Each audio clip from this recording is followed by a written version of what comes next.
Hi, this is Derek Murphy of creativity.com. Today I'm working on an ebook file and I'm having to do a lot of little tweaks. So I want to share this video about what I'm doing so that you can do some of these things once you figure out ebooks. If you've watched my other videos and stuff on DIYbookformats.com, you'll know that if you set up your Word document the right way and you just use my free online tools to convert it, I use Publish Express, where I've put this free ebook conversion tool where you just upload your Word document and you can download the EPUB and Mobi.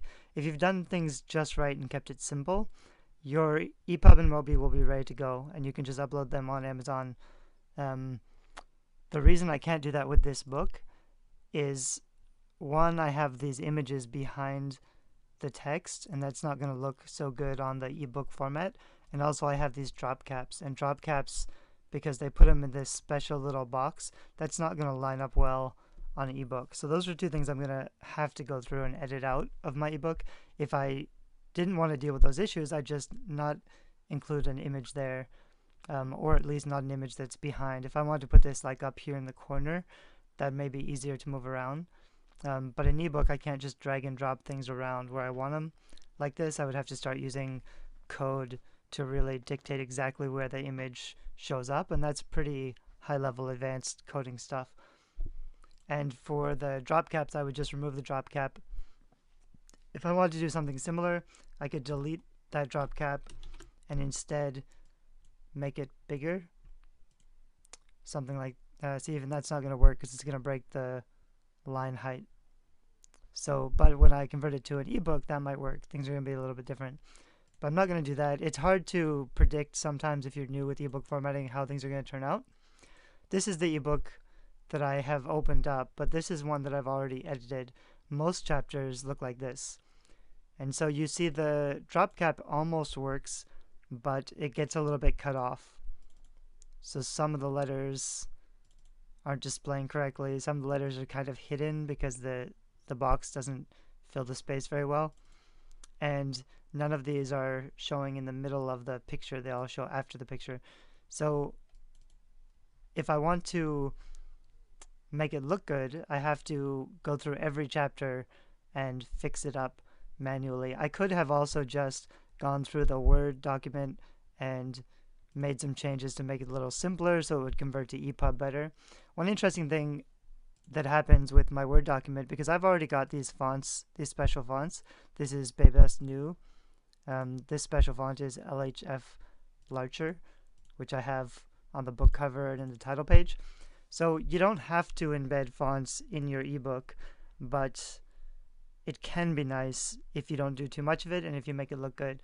So it can look nice, it can look special. These are the ones I've been redoing. I'm not sure if I'm going to keep this. It would be easier just to delete this big letter and just add a normal thing like that, and that's fine. Readers aren't really expecting very much. Readers want to get into the story. They don't want to be distracted with a lot of design stuff. So this might actually be too much, because even though it looks pretty good here, and even though it's probably going to work on almost every device, some devices read code a little differently. So the more special things you have, the more possibilities there are that this big letter might look strange or it might break the formatting in some devices. I think this will probably work, so I'll want to finish it and then test it out on some devices and see how it looks. With fonts, right now, these fonts are displaying on my computer because I have these fonts installed and I'm working on this in Sigil on my computer.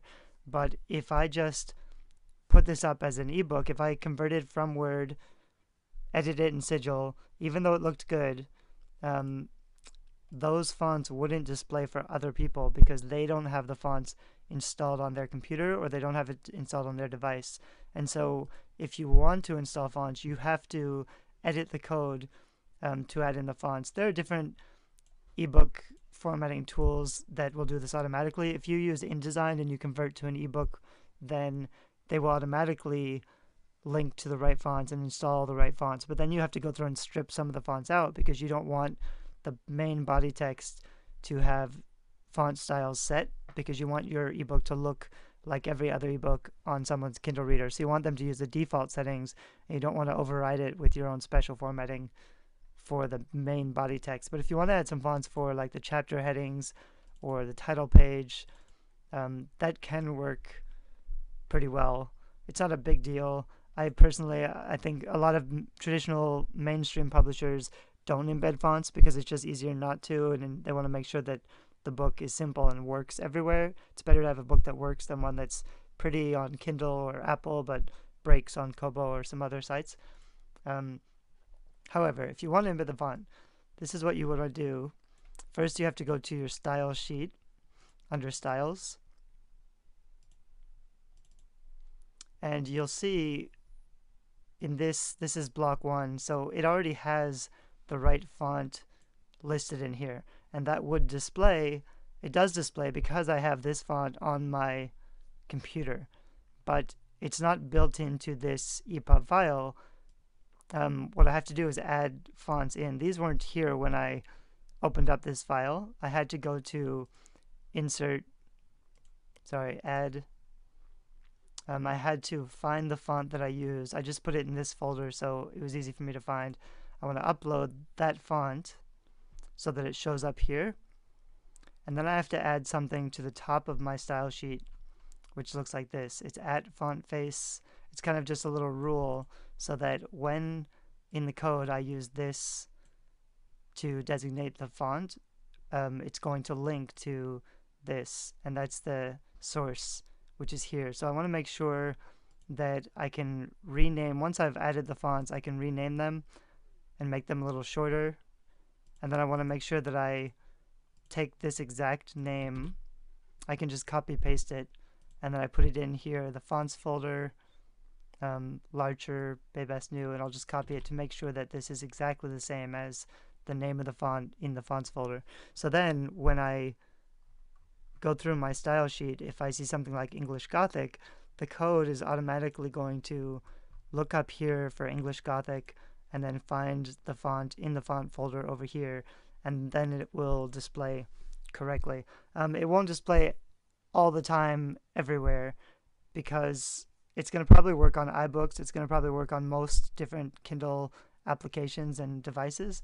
But for example, the Kindle app for the iPad, if you're reading on the Kindle in iPad without using iBooks, then I don't think it's going to read the fonts correctly and display the right fonts, just because the way that they read the coding is a little bit different. So it may not work everywhere, and you want to make sure that even in the places that it doesn't display the right fonts, at least it looks really good.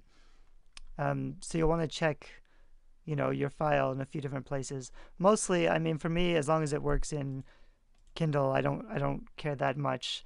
But you want to watch out for things that are breaking or looking bad. And I still have books where people will say, they don't look right on my Kindle, or they email me and they want a better version because maybe I made them a few years ago and I didn't really know how to do all of this stuff. The other thing I'd watch out for is this line height. You want to make sure that the line height is not so small. This is a little bit tight. I could increase the line height a little bit so it's not so tight together. But that's also something that the device should do. So you really don't want to play around too much with this. I would probably find out what style this is. So this is my first paragraph. These are my normal paragraph styles. So I'll go up here to code. I'll get block 15. So I know that's the main paragraph style. And I'll go down in my style sheet and look for block 15. And I can see that the line height is 1.3.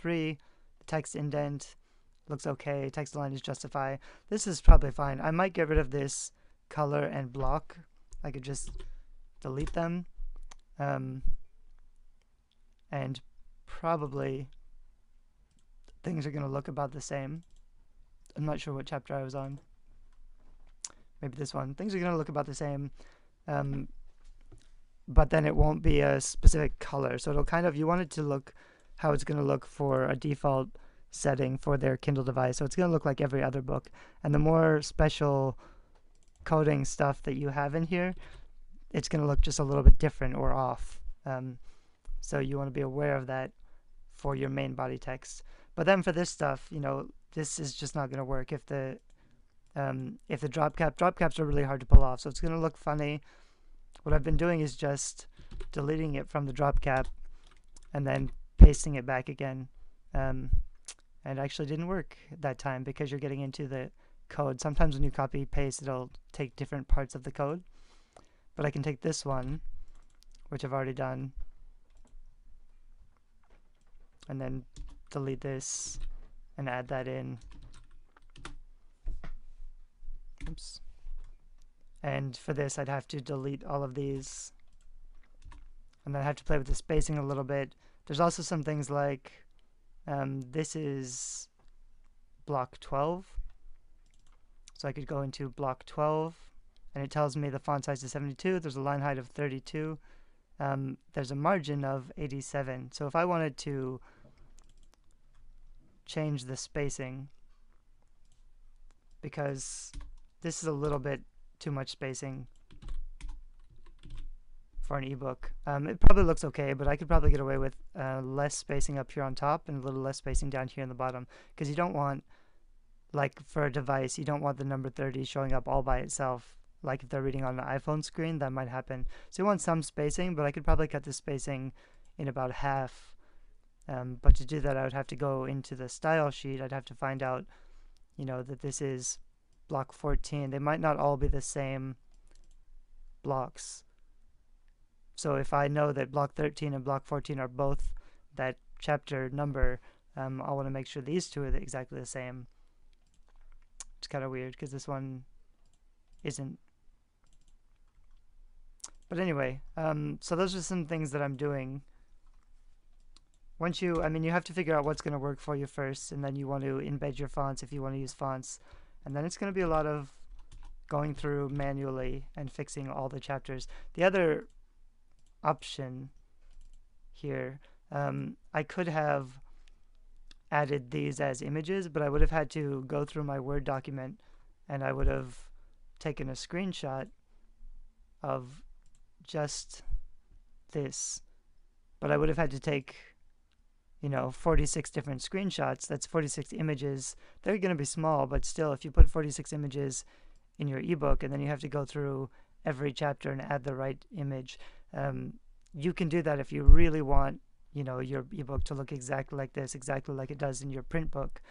But that makes your ebook a little bulkier. You don't want it to have the smaller, because Amazon will charge you a little bit for delivery costs. So if you have a lot of images, if your file size is really big, then you'll be making less money per sale because Amazon is also charging you a delivery cost for sending that ebook to someone.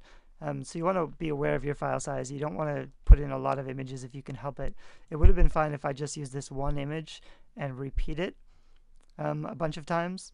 And if I was very clever at coding, I'm actually not a web developer. If I was better at advanced level coding, I could probably fix the setting and the positioning to put this image behind all this text. But even if I did it perfectly and it looked okay on Kindle, the alignment would be off in some devices. So then you don't want your number being off or in a different place on some devices. It's going to be a lot easier just to take it out. And like I said, most readers, it's a nice feature, but most readers want to get into the story. They don't want to be distracted by a lot of design stuff.